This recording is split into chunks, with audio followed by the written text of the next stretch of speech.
आप हम ये देखते हैं यहाँ पे बहुत वाज़ेह तौर पर बता दिया गया कि अपने हमसायों का बहुत ख्याल रखना चाहिए, लेकिन हमारे यहाँ ये होता है कि एक ना वो आ जाता है, कंपटीशन आ जाता है कि इसने ऐसे किया तो मैं यूं करूँगा, उसने गाड़ी मेरी आगे गाड़ी खड़ी कर दी, अब नेक्स्ट टाइम तो मैं इसको गाड़ी खड़ी करने की जगह नहीं दूंगा। इसी तरह सफाई सुथराई के दौरान अगर पानी क्रॉस कर जाता है दूसरे लोगों को घरों को, तो आपको नहीं लगता कि सब्र तहम्मुल का मुजाहरा करना चाहिए? सफाई करते वक्त कूड़ा करकट किसी के गेट के आगे ना फेंकें।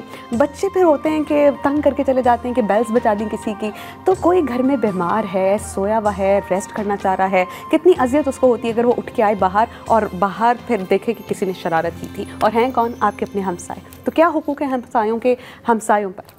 हुज़ूर नबी करीम सल्लल्लाहु अलैहि वसल्लम ने पड़ोसियों के इतने हुकूक बताए कि सहाबा कराम रज़ी अल्लाह अन्हुम ने अर्ज़ की कि हमें तो शक पैदा हो गया था कहीं वो उनको हमारी विरासत में से, जायदाद में से हिस्सेदार ना करार दे दिया जाए।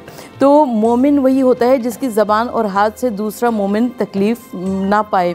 और हमको यकीनन ख़याल रखना चाहिए अपने हमसायों का, अपने पड़ोसियों का। और यानी अपने घरों को हम साफ़ करते हैं और बाहर कूड़ा करकट फेंक देते हैं, और इसी तरीके से पानी की टंकी उबलती रहती है और पानी दूसरे के दरवाजे पे जाता रहता है। लोग इसे तंग हो रहे होते हैं, लोग बिल्कुल परेशान होते हैं। और हमको यकीनन इससे इज्तनाब करना चाहिए। या जिसके घर में 3-4 गाड़ियाँ होती हैं, वो अगर गाड़ी दूसरे के दरवाजे पे खड़ी कर दे तो वो अपनी गाड़ी कहाँ खड़ी करेगा, या अपनी गाड़ी दरवाजे के अंदर लाने का मौका नहीं मिलेगा। तो ये छोटी छोटी बातें होती हैं। एहसास भी आहिस्ता के नाजुक के बहुत काम आफाक की इस कारगह शीशा गरी में यकीनन हमको ख्याल रखना चाहिए। आपको मैं ये जानना चाहती हूँ कि बहुत से ऐसे लोग हैं जिनको फ़िक्र ही लाहक नहीं, जिनको कोई गर्ज नहीं कि उसके इर्द गिर्द लोग किस अजियत में हैं, किस तकलीफ़ में मुब्तला हैं, उनको आपकी ज़रूरत है या नहीं।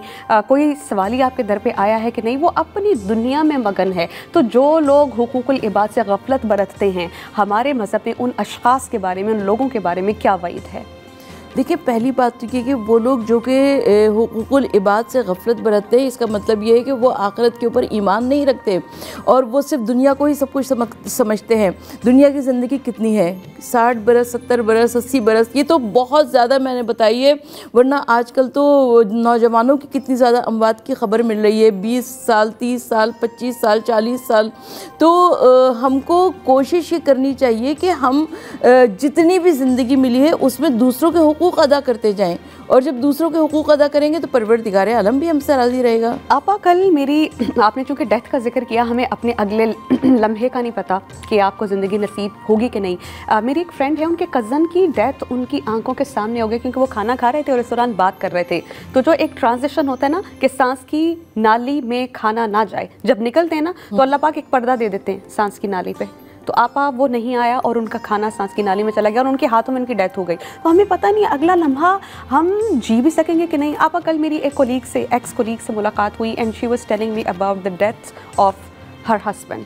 घर से बच्चों को आइसक्रीम खिलाने गए और वापस नहीं आए। तो ज़िंदगी और मौत का हमें नहीं पता, तो क्यों ना आपा हम अपने इर्द गिर्द लोगों का ख्याल रखें। अब एक बच्चा माँ से लड़के गया, रास्ते में उसका एक्सीडेंट हो जाए तो कितनी बुरी उसकी ज़िंदगी होगी या आखिरत होगी। और एक माँ इल्तिजा कर रही है अपने बच्चे से कि मेरा ये काम कर दो, बच्चा कह रहा है देखा जाएगा, घर आता है माँ की डेथ हुई भी है। तो हमें अगले लम्हे का नहीं पता, कितना नाजुक है हुकूकुल इबाद का मरहला। देखिए, हुकूकुल इबाद का मरहला बहुत नाजुक है और परवरदिगार आलम हमसे डिमांड करता है कि अपने इर्द गिर्द वालों का ख्याल रखो। और जब हम अपने इर्द गिर्द वालों का ख्याल रखते हैं तो उससे एक माशरा बहुत अच्छी रूटीन पर गामजन हो जाता है और हमें अपने माशरे को बहुत अच्छा चलाना है। हज़रत अबू मूसा अशरी रज़ी अल्लाह ताला अन्हु से मरवी है कि नबी करीम सल्लल्लाहु अलैहि वसल्लम ने फरमाया है कि एक मोमिन दूसरे मोमिन के लिए एक मजबूत दीवार की तरह है जिसका एक हिस्सा दूसरे हिस्से को मजबूत करता है। और ये बात करते हुए नबी करीम सल्लल्लाहु अलैहि वसल्लम ने वजाहत देने के लिए अपने दोनों हाथों की उंगलियां एक दूसरे में यूं करके डाल दी। इससे वजाहत दी कि एक मुसलमान अगर दूसरे मुसलमान को ढाल देता है, मदद देता है, तो किस तरह एक सोसाइटी में इंसान मजबूत होता है। तो हमें हुकूकुल इबाद का बहरहाल बहुत ख्याल रखना चाहिए।